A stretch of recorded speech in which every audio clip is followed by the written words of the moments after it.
প্রিয় বন্ধুরা, দেশ এবং দেশের বাইরে থেকে যারা আমাদের ভিডিওটি দেখছেন সকলের প্রতি আন্তরিক সালাম। আসসালামু আলাইকুম ওয়া রাহমাতুল্লাহ।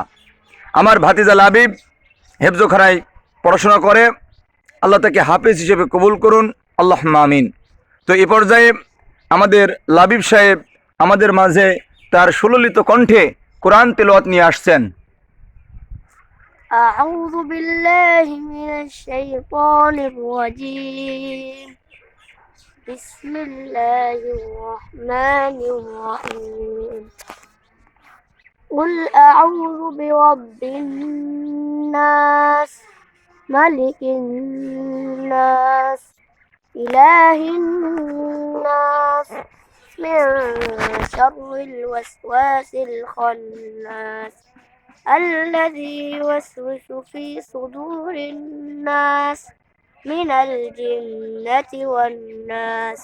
صدق الله العظيم. মাশাআল্লাহ,